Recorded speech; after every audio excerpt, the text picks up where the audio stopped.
자, 안녕하세요. 여러분들의 합격을 위해서 오늘도 최선을 다하도록 하겠습니다. 자, 여러분들 어느덧 오늘 마지막 시간이 됩니다. 이론에 해당되는 부분 마무리가 되셨을 거고요. 이제 건축 기사분들은 이 마지막 관연도 풀이 과정이 2019년도 사회로 마감이 되실 거예요. 어떻게 여러분들이 이제 건축법규에 대한 실력들, 이제 문제를 풀어나가는 능력들이 많이 이제 향상됐을 거라고 생각이 되는데요. 시험장 가시면 절대 여러분들 긴장하지 않으시고 실수만 안 하셔도 충분히 여러분들 여기까지 동영상을 다 시청하신 분들의 열정이라면 충분히 합격받아 마땅한 내용일 겁니다. 여러분들 조금만 더 힘내시고요. 마지막까지 마무리 잘 하셔서 여러분들이 이루고자 하는 꿈 꼭 여러분들 이루시길 진심으로 기원하겠습니다. 이제 마지막 피날레 강의를 한번 시작해 보도록 하겠습니다. 자, 2019년도 사회차 문제가 될 거고요. 난이도 하에 대한 내용부터 먼저 정리를 하겠습니다. 대지의 조경에 대한 문제는 계속 저희가 풀었던 문제고 풀다 보면 중복되는 문제들이 참 많이 정리가 되시잖아요, 여러분들. 어쨌든 대지의 조경에서 우리가 면적이라고 의미하는 건 보통 만들어야 되는 원칙을 물어보는 걸 거예요. 대지 면적을 의미하는 거죠. 대지 면적이 얼마 이상일 때 보통 우리는 대지 안에 일정 규모 이상의 조경을 해야 됩니까? 라고 하면 보통 200제곱미터 이상입니다. 라고 바로 풀이할 수 있어야 될 거니까 이런 문제 푸는데 한 5초 이 정도면 여러분들 충분히 풀이하실 수 있을 거라고 생각이 됩니다. 어렵지 않게 바로 2번 체크를 하시고요. 자, 두 번째 정리를 합니다. 건축법령상 초고층 건축물의 정의로 옳은 것은 이라고 하면 우리가 보통 고층 건축물이 있고요. 그 다음 준초고층 건축물이 있었죠. 그 다음 마지막 정리하셔야 될 게 초고층 건축물로 정리해 보실 수 있을 겁니다. 여러분들 주변에 가장 고층을 많이 겪는 애들이 고3일 거니까 30층, 그 다음 곱하기 4 때리면 120m라고 정리를 했고요. 초고층 건축물은 50층, 곱하기 4에서 200m 이상이라고 정리를 했을 거예요. 그럼 준초고층은 우리가 고층 건축물이긴 하지만 누가 아니면 다 준초고층 건축물로 봐요. 다음과 같이 고층 건축물이긴 하지만 초고층 건축물이 아니라면 우린 다 준초고층 건축물로 봐주는 거죠. 그래서 다음과 같은 내용의 초고층 건축물입니다 하는 순간 몇 층을 빨리 잡아내시고 50층 곱하기 층의 구분이 명확하지 않으면 3에다의 한 층씩 보는 거니까 곱하기 4 하시면 바로 4번 이렇게 체크하시는데요. 이런 건 무조건 맞추셔야겠죠, 여러분들. 자, 그다음 다음 문제로 넘어갑니다. 노예우차장에 대한 각각의 차로의 너비를 물어보는 건데 시험 문제 출제 많이 되는 영역이고요. 우리가 주차장법 공부하면서도 10대 마왕 문제라고 설명을 드렸을 겁니다. 그럼 우리가 알고 있는 주차의 형식은 평행 주차가 있고요. 45도 주차가 있고 60도 주차가 있고 90도 주차를 우리는 직각 주차라고 보통 얘기를 할 겁니다. 그런데 이 45도 주차에 보시면요. 기준이 같은 애가 하나가 더 있죠. 누구까지? 교차 주차까지 정리를 할 수 있을 겁니다. 그럼 우리는 출입구가 하나인 경우가 있고 출입구가 두 개인 경우가 있는데 당연히 출입구가 하나인 경우가 너비가 넓어야 될 겁니다. 오로지 들어왔다 나갔다 하는 공간이 여기밖에 없을 거니까 그래서 출입구 두 개인 경우부터 먼저 정리해 보면요. 여기는 3.3, 여기는 3.5, 여기는 4.5, 여기는 6 이렇게 물어볼 거고 너가 6이면 너는 출입구가 상관없이 그냥 바로 하나 6m라고 여러분들 보실 수 있고요. 5, 5.5 이렇게 정리를 해내실 수 있을 겁니다. 그럼 지금 출입구가 두 개인 경우에 최소 너비가 옳지 않은 것을 여러분들 물어보는 거니까 직각은 출입구에 상관없이 그냥 전부 다 6m를 보면 되는 거고요. 평행은 3.3, 45도 대양 주차는 3.5, 교차도 3.5를 보라는 거죠. 60도 대양 주차라고 하는 건 4.5가 나와야 될 거니까 답을 4번으로 이렇게 체크해 줄 수 있으셔야 됩니다. 자, 이렇게 시험 문제 나오는 유형들을 잘 보시면요. 지금처럼 여러분들 하나를 각각 물어보는 문제를 다음 중 서로 옳은 것은 아니면 또는 뭐 옳지 않은 것은 이렇게 물어보는 게 첫 번째고요. 두 번째는 어떻게도 여러분들 물어볼 수 있는지 형태를 보시면 다음 중 출입구의 너비에 대한 부분 차로의 너비에 대한 부분일 겁니다. 죄송해요. 차로의 너비의 부분에 대한 대소관계를 물어볼 수도 있을 겁니다. 누가 제일 크고 누가 제일 작아요? 라고 물어볼 수도 있고요. 세 번째 얘기하는 건 아까 금방 제가 언급해 드렸다시피 자 출입구에 해당, 최소 출입구가 아니죠. 차로에 해당되는 게 출입구에 해당되는 개수에 상관없이 우리가 다음과 같이 차로의 너비가 변하지 않는 건 누굴 의미합니까? 라고 하면 그땐 직각 주차를 이렇게 뽑으셔야 될 것 같고 4번 같은 경우는 또 어떻게 물어볼 수 있냐면 자, 출입구가 하나인 경우에 한 개인 경우입니다. 다음에 차로의 너비 중 다른 차로의 너비를 갖는 항목은 누굽니까? 라고 하면 1번을 여러분들 제가 예를 들어 뭐 평행이라고 둬보고 2번을 45도라고 둬보고 3번은 60도라고 둬보고 4번은 뭐 교차 주차라고 이렇게 보기를 주게 되면 지금 보는 바와 같이 여러분들 5m, 5m, 5m 너 혼자 몇 메타? 5.5m라고 얘기하는 거니까 그땐 이렇게 3번을 뽑을 수 있어야 되는죠. 이 내용 꼭 여러분들 정리를 해주셔야 됩니다. 그런데 만약 시험장 가서 이 내용이 정리가 안 됐다면요. 지금 여기 보이는 이 대소관계만이라도 꼭 여러분들 맞출 수 있어야 될 게 자, 평행이라고 하면 저는 그냥 평행을 영도라고 여러분들 가정을 할 거고요. 그 다음 누구 나오고 45도 나오고 그 다음 누구 나오고 60도 나오고 그 다음 누구 나와요. 직각 이렇게 나올 겁니다. 차로의 너비는 지금 이 순서대로 커지고 있을 거예요. 3.5, 3.3, 3.5, 4.5, 6이라고 하는 게 지금 평행 45, 60, 90. 45는 우리 교차하고 같은 의미에 해당되는 값을 갖습니다만 정리하셔도 대소관계 푸는 건 절대로 틀리시면 안 됩니다. 평행만 그냥 몇 도로 봐주세요. 0도로 봐주시면 대소관계 문제야 이 숫자들 못 외우셔도 충분히 풀이하실 수 있을 겁니다. 꼭 염두해 주시기 바라겠습니다. 자, 다음 문제 넘어오시면 막다른 도로의 너비 길이가 얼마라고 돼 있습니까? 20m라고 주어져 있죠. 그럼 우리가 막다른 도로의 너비를 여러분들 보는 경우에는 막다른 도로의 길이에 따라서 왔다 갔다 합니다. 제가 2, 3은 6 이렇게 정리했던 거 기억나시죠? 10m 미만이라고 정리를 하고요. 10m 이상에서 35m 미만이라고 정리할 수 있고 35m 이상이라고 정리를 할 수 있을 거니까 2, 3은 6, 곱해서 6을 찾으라고 했죠. 그러면 전 막다른 도로의 길이가 일단 얼마라고 돼 있으니까 20m라고 돼 있으니까 나는 몇 번째 칸에 해당되겠습니까? 하면 두 번째 칸에 들어가야 될 겁니다. 그래서 3m를 뽑아내시면 답을 2번이라고 잡아낼 수 있을 텐데 저렇게 물어보는 건 시험 문제 난이도가 좀 낮은 거고요. 제가 만약 출제하는 사람이라면 시험 문제를 10m로 한번 물어봐 줄 거고 두 번째는 35m로 한번 물어볼 것 같습니다. 그래야 이 조사에 대한 부분까지 다 알고 있냐를 다시 한번 물어볼 수 있는 거죠.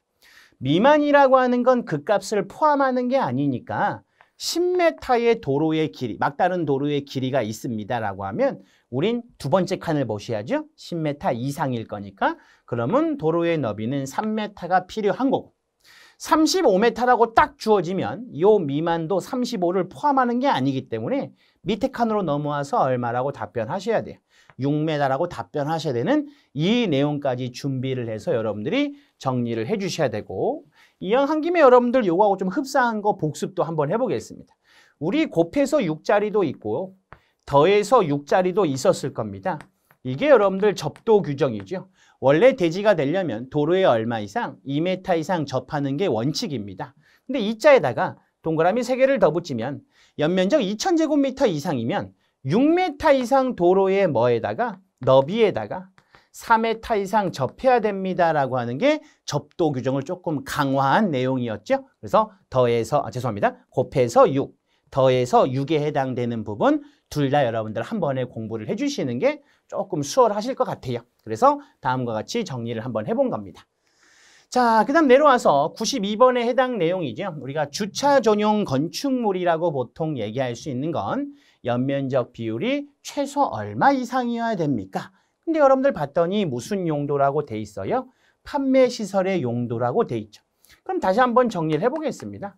우리가 알고 있는 주차 전용 건축물이라고 얘기하는 건 주차의 용도로 원칙상 연면적이 얼마 이상 95% 이상을 사용해야 주차 전용 건축물로 인정을 해주는 거고요.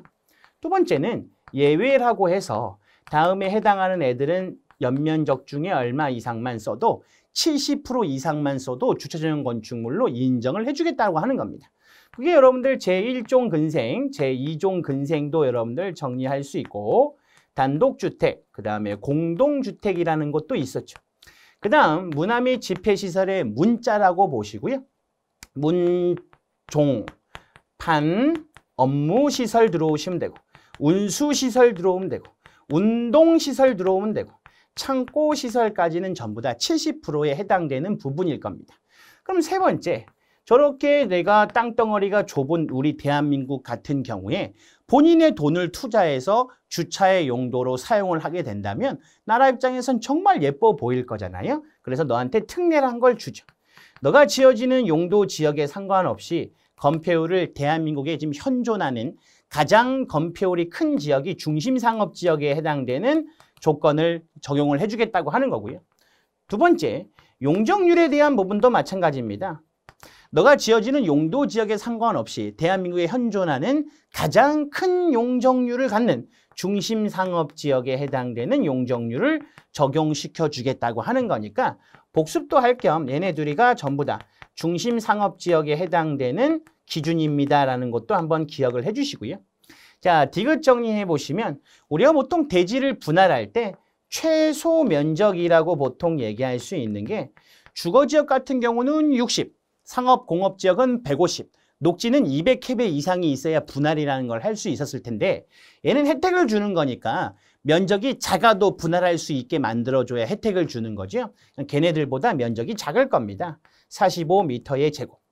리을은 건축물의 높이를 얼마만큼 올라가게 할 수 있습니까? 라고 하면 항상 넓은 도로를 기준으로 합니다. 나한테 혜택을 주는 거니까. 그래서 우리가 두 가지를 나누죠. 도로의 너비가 12m 미만인 경우가 있을 수 있고요. 미만입니다. 도로의 너비가 12m 이상인 경우로 나눌 수 있어요. 반대측 도로의 수평거리에다가 곱하기 3배까지 갈 수 있고 반대측 도로의 수평거리에다가 도로 폭분의 36배로 여러분들 정리할 수 있는데 이 값이 예를 들어 계산해 봤더니 1.8 미만이 나왔을 땐 1.8을 적용하겠다라고 하는 기준들이 있었을 겁니다. 이 높이 제한에 대한 내용까지는 다 내오지 못해도요. 무슨 도로, 넓은 도로라는 거 꼭 기억하시고 몇 배 갑니까? 3배 갑니다라는 조건에다가 기역, 니은, 디귿에 해당되는 내용까지는 적용을 해주셔야 됩니다.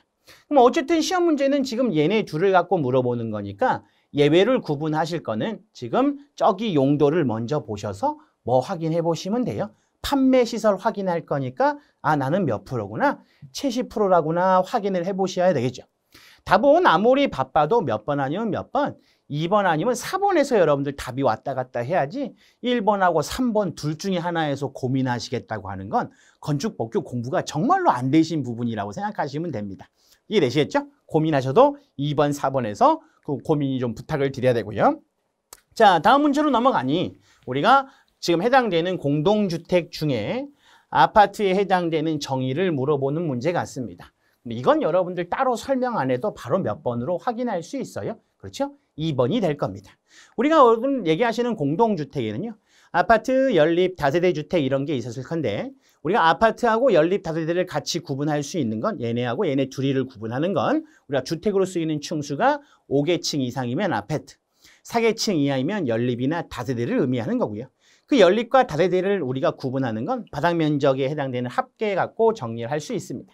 적어드릴게요, 여러분들. 여러분들이 이해만 할 수 있다면 저는 언제든지 적겠습니다. 자, 다세대 주택이라고 보시고 주택으로 쓰이는 층수가 너는 5계층 이상을 의미하는 거죠. 너는 4계층 이하를 의미할 수 있는 겁니다. 그러면 얘네 둘이를 구분하는 기준이 없어지기 때문에 다시 한번 구분을 해보는 거죠. 바닥 면적에 대한 합계를 먼저 정리를 하시고요. 그 바닥 면적 합계가 660제곱미터를 초과하면 다음과 같이 연립주택으로 보시는 거고 660제곱미터 이하가 되면 다세대 주택입니다 라고 여러분들 정리해 보시면 됩니다.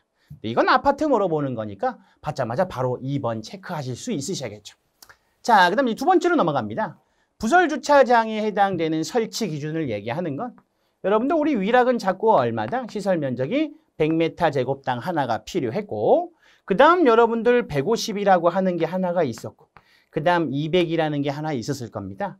200은 우리가 제1종 근린생활시설, 제2종 근린생활시설, 그 다음 숙박시설까지 있다고 했고 가운데 있는 건 모르면 그냥 얼마로 몰빵하기로 했어요. 150으로 몰빵하기로 했죠. 그럼 지금 물어보는 건 업무시설입니다. 여러분들 지금 위락에도 안 보이고 근생 숙박에도 안 보이니까 일단 얼마 찍고 넘어가셔야 돼요. 그렇죠. 150 찍고 넘어가는 겁니다. 그럼 꼭 맞을 수도 있고 뜰릴 수도 있는 거예요. 왜?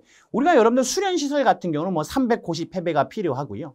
단독주택은 뭐 50회배가 필요하고 전부 다 150에 들어가진 않습니다만은 일반적으로 150에 들어가니까 우리는 그냥 모르면 150에 몰빵하기로 했을 거예요. 대신에 절대 1번하고 3번은 찍으시면 안 됩니다. 무슨 말인지 아시죠? 넌 누구밖에 없어야 돼요. 위락. 넌 누구밖에 없어야 됩니까? 근생 숙박만 있어야 되기 때문에 일단 체크해 보시면 여러분들 충분히 풀이하실 수 있을 겁니다. 이렇게 풀이해 주시니까 우리가 난이도를 하라고 보고 빨리빨리 풀이할 수 있었던 거죠. 자, 다음 문제죠. 용도 지역의 세분 중에는 상업 기능 및 업무 기능을 확충을 위한 필요한 지역인데 보기를 읽으시면 이 문제 풀기 위한 가장 중요한 단어는요. 도심, 부도심 이걸 얘기합니다. 그러니까 말 그대로 무슨 지역이라고 보시면 돼요. 그렇죠. 중심상업지역이라고 보시면 되겠죠. 이렇게 보시고 복습도 할 겸 너는 건폐율이 90%를 얘기하는 거고 여기 이응과 여기 이응 봤더니 제가 눈사람을 만들 수 있을 것 같습니다. 그래서 80%라고 보는 거고 근린상업지역의 기억만 봐도 아, 얘 몇 프로구나. 70%라고 저희가 알아낼 수 있었을 거니까 이렇게 복습도 한번 해보는 거 필요하겠죠. 답을 4번으로 체크하시는 거 어렵지 않게 너무 수월하게 풀이하실 수 있을 겁니다. 자, 99번입니다. 다음 중 건축 국토계획 및 이에 관한 법령상 기반 시설이 종류가 여러 가지 있었잖아요. 그중에 여러분들 우리가 도로를 세분하는 것도 있고 광장을 세분하는 것도 있고 자동차 정류장을 세분하는 부분도 분명히 있었을 겁니다. 이렇게 세 가지 내용 중에 지금 시험 문제에 뭐 물어봐요? 광장 물어본다고 했어요. 그럼 광장이면 제 꿈입니다. 통일을 경축합니다. 자, 이렇게만 여러분들 정리하시면 거기에 해당되는 거 찾아보시면 자, 요건 교통광장을 의미하는 거고 일반 광장, 경관 광장, 건축물 광장, 지하 광장을 의미하는 겁니다. 그럼 내가 통일 경축합니다. 찾아보는 거예요. 자, 통일 경축합니다. 답은 그냥 몇 번 찍으면 끝나요. 1번 찍으면 끝나는 거죠. 그렇죠? 이렇게 만들어내는데 제가 보통 한 10년 걸립니다. 여러분들을 위해서. 그 10년 동안 제가 만들면 여러분들은 그것만 익히시고 문제만 풀이하면 되잖아요. 맞죠? 네, 꼭 기억하시고. 도로는 제가 설명을 어떻게 했냐면 여러분들 도로의 느낌은 그렇게 정리하는 겁니다. 평상시 여러분이 다니는 도로가 무슨 도로? 일반 도로. 위에 있으면 무슨 도로? 고가 도로. 밑에 있으면 무슨 도로고? 지하 도로고. 누구만 다니면 전용 도로라고 합니다. 자동차만 다니면 자동차 전용 도로. 자전거만 다니면 자전거 전용 도로. 보행자만 다니면 보행자 전용 도로란 게 있죠. 근데 조심할 건 무슨 도로가 있어요? 우선 도로가 있는데 사람이 먼저 자동차가 먼저. 그렇죠. 사람이 먼저니까 보행자 우선 도로만 있는 겁니다. 자전거 우선 도로 그런 거 없어요. 보행자 우선 도로라고 보시고 마지막 자동차 정류장이라고 하는 건 제 첫사랑이 화학공학과 여자분이라고 설명을 했을 겁니다. 이 내용만 아셔도 문제 푸는 거 충분히 정리할 수 있으실 거예요. 이 더 해당되는 기반시설의 세분에 대한 내용 꼭 한번 정리해 보시기 바라겠습니다. 자, 그 다음 마지막 문제입니다. 제1종 전용주거지역에 속하지 않는 것은 구분하시면 이 문제 받으면 우리가 보통 건축 제한이니까 항상 이건 내가 마음속에서 뜰릴 거구나를 먼저 정리를 하십시오. 굳이 맞추려고 하지 마시고. 그런데 여기 지금 난이도를 하라고 정리했을 겁니다. 왜냐하면 제1종 전용주거지역을 한번 볼게요. 자, 전용입니다. 그럼 여러분들 일단 요거 잘 눈싸움 해보시면 양호한이라는 걸 알아낼 수 있을 거고요. 거기에 앞에 누가 붙어 있어요? 1종이면 누구 중심의 단독주택 중심의 양호한 주거환경이라고 알아낼 수 있을 겁니다. 그럼 여러분들 보기에서 단독주택 중심일 거고요. 여기는 2종 전용 주거지역도 있다면 얘도 양호한인데 그때는 누구 중심? 공동주택 중심이었을 거예요. 그렇잖아요. 그럼 나는 보기에서 누구 찾아내시면 끝납니까? 공동주택 찾아내면 될 거니까 다 바로 몇 번이죠? 2번 찍어내셔야죠. 공동주택 중에 아파트는 1종 전용 주거지역에 들어갈 수는 없고요. 어디라고 보시면 돼요.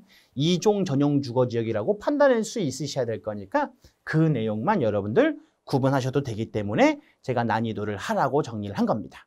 그 다음 아까 마지막이라고 얘기했던 말은 난이도가 여기까지가 하에 해당되는 부분이라서 마지막이라고 언급을 해드린 거고요. 난이도 중으로 한번 넘어가 보도록 하겠습니다. 자, 특별 피난 계단에 대한 구조의 내용으로 옳지 않은 것은 정리합니다. 계단실에는 뭐 조명 설비를 설치할 것, 우리가 보통 정전이 될 수 있으면 예비 전원을 위한 조명 설비를 설치해 주면 아무래도 피난 가는데 도움이 되겠죠. 두 번째, 항상 우리가 알고 있는 법규에서 구조는 무슨 구조? 불에 견디는 구조, 내화 구조를 정리하셔야 되고 피난층 또는 지상층까지 직접 연결되도록 해야 되고 출입구의 유연너비는 0.9m 이상 맞습니다. 피난의 방향으로 열 수 있으셔야 되고요. 거기 사용하는 방화문은 현행 범위에 의해서 60 플러스 방화문 또는 60분 방화문을 사용을 해줘야 됩니다. 4번에 계단실 또는 노대 부속실에 접하는 창문은요. 그 면적을 각각 얼마 이하? 1해배 이하로 만들어주는 거죠. 꼭 기억하셔야 되겠죠? 답은 여러분들 몇 번으로 풀이할 수 있으셔야 됩니까? 4번으로 풀이를 할 수 있으셔야 됩니다. 우리가 원래 정리하는 계단실에 대한 부분은요. 실내하고 접하는 곳엔 창문 못 만듭니다. 또는 우리가 계단실에서부터 부속실까지 연결되는 부분엔 창을 만들 수 있는데 우리가 그때 해당되는 창의 면적은 1레벨 이하의 망입유리로 된 북박이 창을 설치하라고 하는 거니까 한번 확인해 보시고요. 자, 다음 문제로 넘어갑니다. 이 시험 문제는 우리가 건축 면적에 대한 내용들을 확인을 한다고 보시면 되죠. 그럼 건축 면적의 정의부터 여러분들 한번 정리를 해보도록 하겠습니다. 건축 면적은 1번 우리가 정의를 물어보는 건요. 건축물 전체에 외벽이 없으면 이와 유사한 외곽 기둥의 중심선으로부터 구획된 수평 투영 면적을 건축 면적으로 보는 거고요. 두 번째 정리하는 건 혹여나 네가 태양열을 주된 에너지원으로 사용하는 경우에 건축 면적 산입은 외내 내중 이렇게 하기로 했었을 거예요. 외벽 중 내층 내력벽의 중심선으로 구획되는 걸로 정리하기로 했을 겁니다. 세 번째, 처마나 차양 같은 거 내밀면 우리는 어떻게 건축 면적을 산입을 해야 됩니까? 라고 하시면 일반적으로 여러분들 우리 축사는 얼마를 까주고요. 4m 정도 까주고 뭐 한옥도 있고 뭐 여러 가지 있겠습니다만 일반 건축물은 얼마를 빼주는 거예요? 1m를 빼주는 겁니다. 네 번째 정리하는 건 우리가 건축 면적에서 제외되는 부분이 있었을 거예요. 집 표면으로부터 얼마 이하는 빼주는 거예요. 1m 이하는 빼줍니다. 다만 물품을 입출고하기 위한 부분까지는 얼마까지? 1.5m 이하까지 빼주겠다고 하는 부연 설명도 있고 뭐 지하유차장의 경사로 뭐 지하유차장의 출입구 상부 이런 부분들도 다음과 같은 제외 규정에 있었다는 것만 확인해 두시면 되죠. 그럼 이 시험 문제는 지금 다음과 같이 평면도가 있는 건 이 건축물을 위에서 쳐다봤을 때 외벽의 중심선으로 둘러싸여 있는 거고요. 여기 나와 있는 이 부분의 지붕면이 이렇게 점선으로 보이고 있다는 말입니다. 그럼 우리가 여기서부터 여기까지를 뭐로 볼 수 있어요? 이걸 처마로 볼 수 있는 거죠. 그 처마에 해당되는 부분이니까 지금 3번에 대한 얘기를 물어보고 있는 걸 겁니다. 일반 건축물은 얼마까지 빼준다고요? 1m까지 빼주게 됩니다.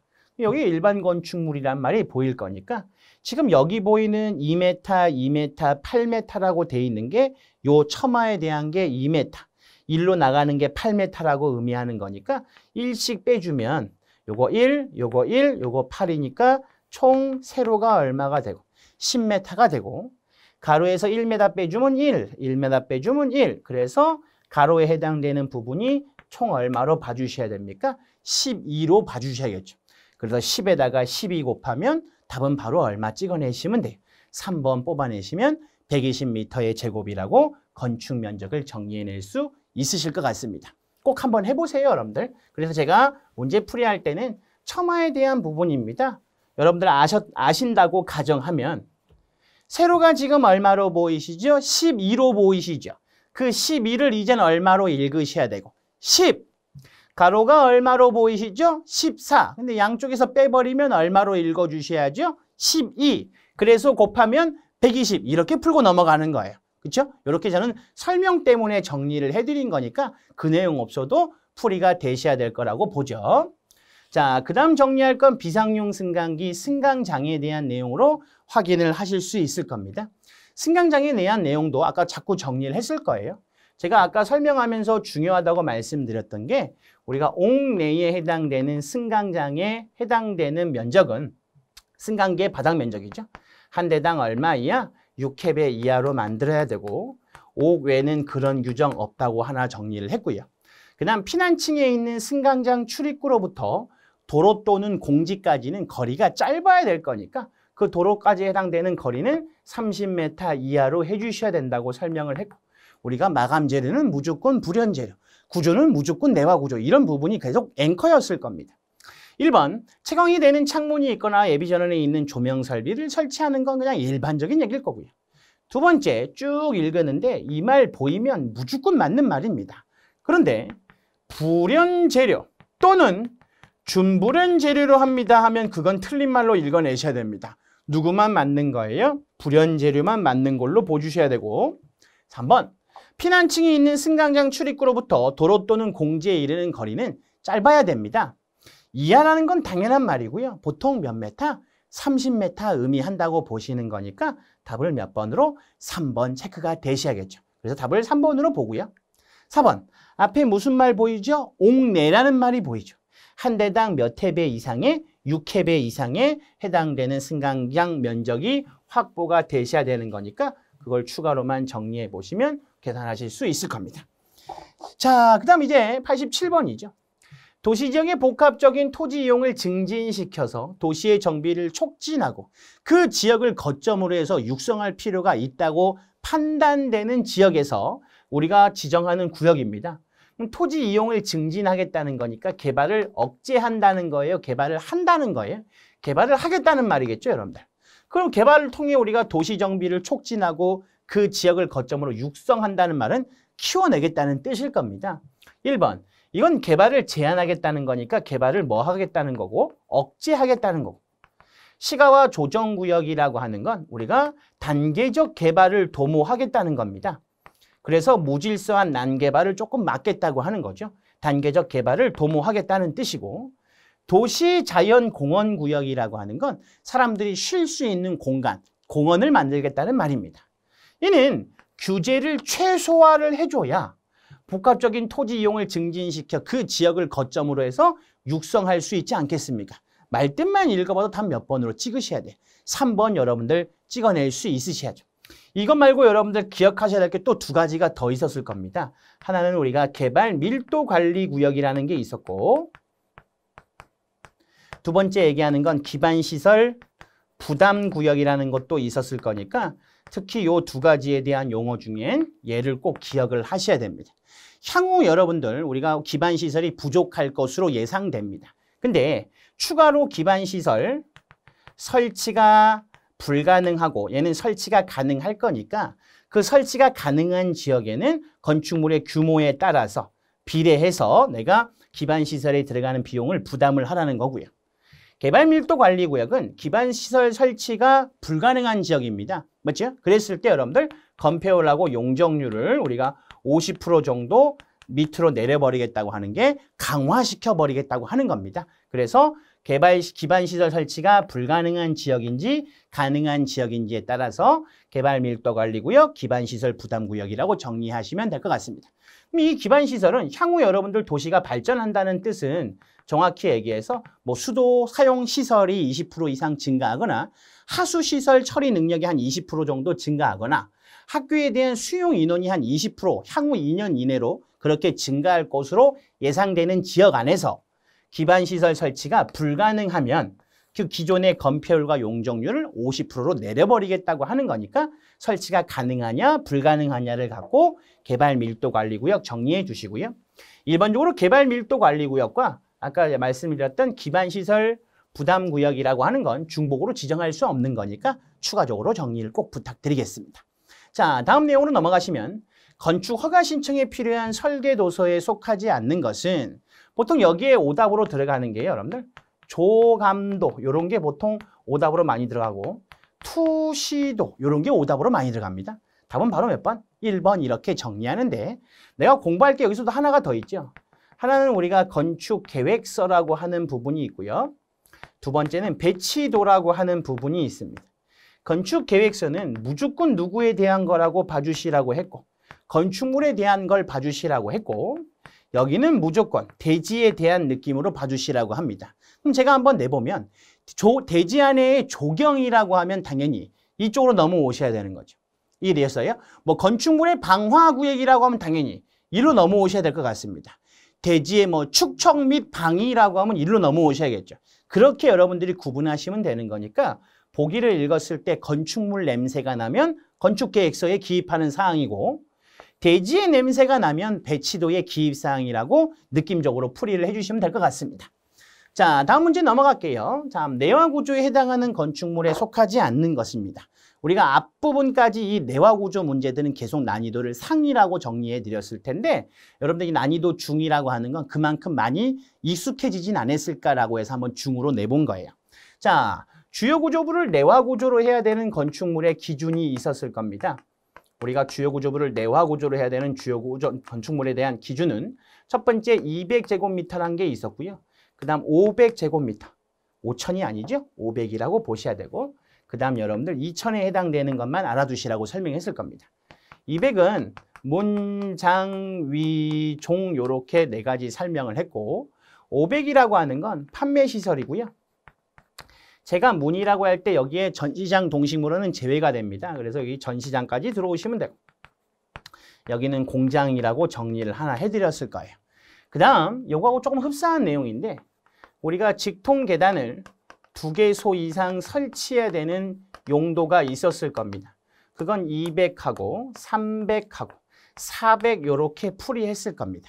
200은 문, 장, 위, 종. 하나 더 우리가 대피할 때 제일 스트레스 받는 층이 지하층이겠죠. 500은 공동주택하고 오피스텔이라고 설명을 드렸을 겁니다. 그럼 여기에다가 하나 더 추가할 건 들어보면 200, 들어보지 못했으면 400 이렇게 그냥 느낌만 여러분들 갖고 정리했겠죠. 어쨌든 이 문제는 주요 구조부를 내화구조로 해야 되는 대상 건축물을 물어보는 거니까 다음 중 속하지 않는 것을 뽑으랍니다. 자, 첫 번째 보기를 봤더니 누구 물어보죠? 공장 물어보죠. 그럼 공장이니까 당연히 답은 얼마? 2,000 이상이 돼야 됩니다. 당연히 1번은 틀렸을 거고. 자, 2번에 판매시설 봤더니 판매시설이 얼마로 돼 있어요? 500으로 돼 있어요. 3번 창고시설은 저희가 암기한 범주에 없습니다. 그럼 넘어가는 거죠. 4번 전시장은 아까 제가 여기 500이라고 적어드렸던 거니까 확실하게 요 내용만 알아도 굳이 해당되는 내용 다 몰라도 풀이할 수 있을 겁니다. 제가 왜 얘네도 이것만 정리하고 얘네도 이것만 정리하냐면요. 여러분들 이론 교재 가서 보시면 아시겠지만 주요 구조부를 내화구조로 해야 되는 대상 건축물은 한 페이지입니다. 작성해야 될 게. 직통계단을 2개 이상 설치하는 것도 내용은 한 페이지입니다. 그거 다 암기 못하니까 최근에부터 옛날부터 나왔던 걸 최근까지 시험에 출제되는 용도로만 제가 묶어서 이렇게 줄여드린 거잖아요. 제가 첫 시간에 뭐라고 말씀을 드렸냐면 암기는 분명히 어느 정도 필요합니다. 근데 여러분들이 피로도를 느끼는 건 어떤 건 암기할 게 많고 어떤 건 암기할 게 적어야 될 텐데요. 그 암기의 양을 줄여드리는 게 제 역할이라고 보는 겁니다. 무슨 말인지 아시겠어요? 그래서 분명히 내가 모르는 법 조문과 용도 규모가 나올 수 있죠. 거기에 너무 개의치 마시고 아는 내용만 알아도 충분히 문제 풀이할 수 있을 거라고 보는 겁니다. 그래서 답을 1번이라고 이렇게 정리를 했어요. 자, 96번입니다. 문화 및 집회시설에 해당되는 출입구의 너비의 합계라는 문제. 시험 문제 오랜만에 출제가 된 것 같은데 저희가 일반적으로 얘기하는 유효 너비의 합계라고 얘기를 하는 건 보통 바닥 면적이 얼마당? 100m 제곱당 바닥 면적이 들어올 거고요. 얼마씩 확보할 수 있어야 됩니까? 0.6m씩 확보해야 됩니다. 최소에 해당되는 너비는 얼마 이상이 돼야 되고 1.5m 이상이 돼야 되고 두 번째 해당되는 건 최소에 대한 출구 개수죠. 출구 개수는 몇 개 이상 만들어야 됩니까? 2개 이상 만들어야 되는 겁니다. 절대로 여기에 해당되는 문은 뭘로 만들면 안 되고요. 안 여닫이로 만들면 안 되고 뭐 이런 느낌이었을 겁니다. 자, 그러면 첫 번째 바닥 면적이 얼마라고 돼 있어요? 1000이라고 돼 있잖아요. 그러면 일단 먼저 문제부터 풀겠습니다. 밑엔 100이고 위엔 1000이라고 놓으면 곱하기 0.6이라고 하면 출입구 너비의 합계가 얼마 필요합니까? 6m가 필요하답니다. 그거부터 먼저 확인을 하겠습니다. 자, 4번 보시면 개별 관람식 출구는 3개소를 설치하였으며 출구의 유효 너비의 합계는 여러분들 계산기로 눌러보니까 4.5가 아니죠. 얼마가 필요했습니까? 6m가 필요했을 거니까 뜰린 말은 바로 4번이 되는 겁니다. 요 지금 제가 정리하는 요 앞에까지 출구를 3개소를 설치했대요. 맞는 말이에요? 틀린 말이에요? 맞는 말이죠. 왜? 2개 이상만 설치하면 되는 거니까 그건 맞는데 4번에 해당되는 유효 너비의 합계는 딱 우리가 계산한 값이 6m니까 뜰린 말로 정리할 수 있는 겁니다. 1번 각 출구의 유효 너비는 1.5m 이상으로 했대요. 왜? 기준이 1.5m 이상만 되면 될 거니까. 자, 두 번째.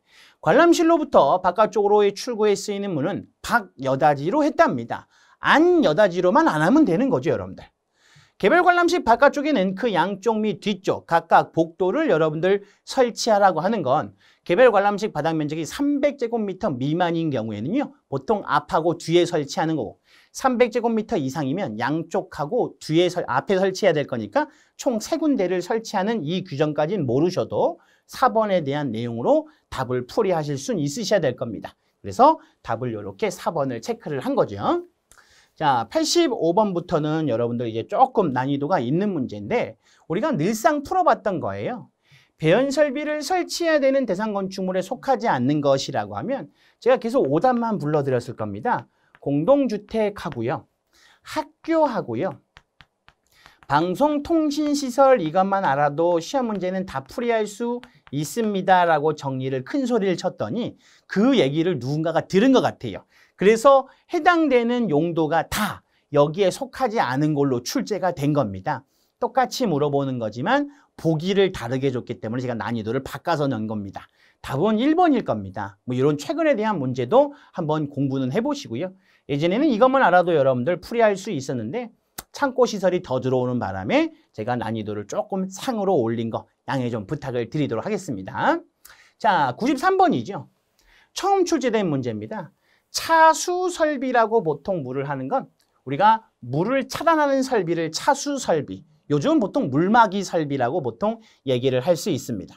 국토계획 및 이용에 관한 법률에 따른 방제지구에서 보통 사용하는 것도 있지만요. 우리가 자연재해, 위험지구에서도 다음과 같은 차수설비 또는 뭐 물막이 설치를 설치하라는 겁니다. 보통 일반적으로 연면적이 10,000제곱미터 이상인 경우에 다음과 같은 침수가 우려되는 지역에 차수설비를 하라고 하는 거니까요. 답은 3번으로 여러분들 정리해 내실 수 있을 겁니다. 아직까지 여러분들 뭐 이쪽 내용까지 공부할 수 있는 여력이 되시면 참고로 여러분들 해주시면 될 것 같고 굳이 여기까지 뭐 안 보셔도 되지 않을까 정리됩니다. 자, 98번은요. 이건 여러분들 좀 작업하시는 분이 작업을 잘못한 게 난이도가 상이 아니라 난이도가 중이라고 여러분들 보시면 됩니다. 뭐 구하는 거예요? 승용승강기 구하는 거잖아요. 그럼 여러분들 그 표는 당연히 정리가 되실 거니까 우리가 나오는 종합병원은 의료시설의 하나의 종류일 겁니다. 그러면 공집관판의 그러니까 여러분들 뭐 더하기 2 더하기 2000분의 A-3000이라고 정리를 해내실 수가 있겠죠. 층수가 몇 층이고요? 15층이고요. 6층 이상의 거실 면적 합계가 좋습니다. 그러니까 앞에 이 15층에 대한 의미는 없겠죠, 여러분들. 왜? A값의 정의는 6층 이상의 거실 면적 합계니까요. 그럼 여기는 15,000이 들어갑니다. 15,000에서 3,000 빼시면 12,000이겠죠. 12,000을 2,000으로 나누면 6개일 겁니다. 6개에 2개 더하면 몇 대라고 보시면 돼요. 8대라고 보시고 그 다음 찾아보는 거죠. 16인승이란 말이 있나 없나? 없어요. 8인승이라고 돼 있을 거니까 답 바로 몇 번으로? 3번으로 풀이할 수 있을 겁니다. 그런데 문제가 조금 난해하게 나오면요. 보통 뭐라고 나와요? 15층은 가만히 놔두고요. 우리가 각 층에 해당되는 거실 면적이라고 얘기하는 게 1000m의 제곱이라고 이렇게 줍니다. 그때는 이렇게 15,000이라고 준 게 아니니까 A값을 따로 구하셔야죠. 자, A값은 몇 층 이상부터 본다고요? 6층 이상입니다. 조심하셔야 돼요. 6층 이상이니까 6부터 세야 됩니다. 6, 7, 8, 9, 10, 11, 12, 13, 14, 15니까 총 몇 개 층에다가 10개 층에다가 한 층당 얼마씩 1000씩 보니까 그때는 얼마가 되는 거죠? 만이라고 얘기할 수 있을 겁니다. 그럼 만을 이렇게 이번엔 대입해 보는 거죠. 만 대입하시면 빼시면 7천. 7천 나누면 3점 얼마 얼마. 더하면 5점 얼마 얼마. 그때 몇 대라고 하셔야 돼요. 6대라고 얘기할 수 있겠고. 저처럼 여러분들, 저 말고 다른 출제자분들은 또 이렇게 낼 수도 있습니다. 각 층의 거실 면적은 1000, 각 층의 바닥 면적은 1500이라고 면적 조건을 몇 개를 줄 수 있어요. 다음과 같이 2개를 주는 경우도 있습니다. 그러면 우리한테 함정을 파놓은 거니까 거실 면적도 주어져 있고 바닥 면적도 주어져 있다면 저희는 얘가 6층 이상의 거실 면적 합계라는 정의를 무조건 알고 있어야 될 거니 바닥 면적에 나와 있는 조건은 빨리 지워버려야겠죠. 그래서 내가 실수하는 양을 조금 감소를 시켜야 됩니다. 애초에 차단을 시켜야 돼요. 괜히 놔두면 내가 헷갈릴 것 같으니까 그런 부분들을 소거시켜 주시고 풀이하시면 정리가 되실 거고 16인승 이상부터는 한 대 만들면 몇 대로 봐준다? 2대로 봐준다라는 거 꼭 여러분들 유념해 주시기 바라겠습니다. 자, 이로써 여러분들하고 마지막까지 건축기사에 해당되는 법규 내용들을 수업을 전부 다 마무리가 된 겁니다. 여러분들 강의에 대한 이론 강의 들으시고 그다음 이제 문제풀이 강의까지 들어오시고 정말로 고생 많으셨고요. 제가 오리엔테이션 시간에 그 말씀을 해드렸던 것 같습니다, 여러분들. 보통 혼자 가면 빨리 갈 수 있지만요. 함께 가면 더 멀리 갈 수 있다는 말을 정리를 해드린 것 같아요. 그래서 최대한 멀리 가려고 내가 여러분들과의 약속을 지키기 위해서 본인만의 저와 혼자의 주문을 걸었던 게 항상 강의를 시작할 때마다 여러분들의 합격을 위해서 최선을 다하겠습니다라고 하는 게 여러분들한테 약속하는 부분도 있지만 저 나름대로 저 자신한테 그 말을 꺼냈던 내용도 분명히 존재합니다. 여기까지 여러분들 도착해 주신 거에 대한 그 열의와 그 노력이라면 충분히 합격할 수 있을 거라고 보는 거고요. 언젠가 여러분들 또 다시 만날 기회가 생기면 그때 또 웃는 모습으로 찾아뵙는 걸로 하겠습니다. 정말 고생 많으셨고요. 꼭 여러분들 하시는 일에 모든 일에 여러분들 좋은 일만 가득하시길 바라겠습니다. 수고 많으셨습니다.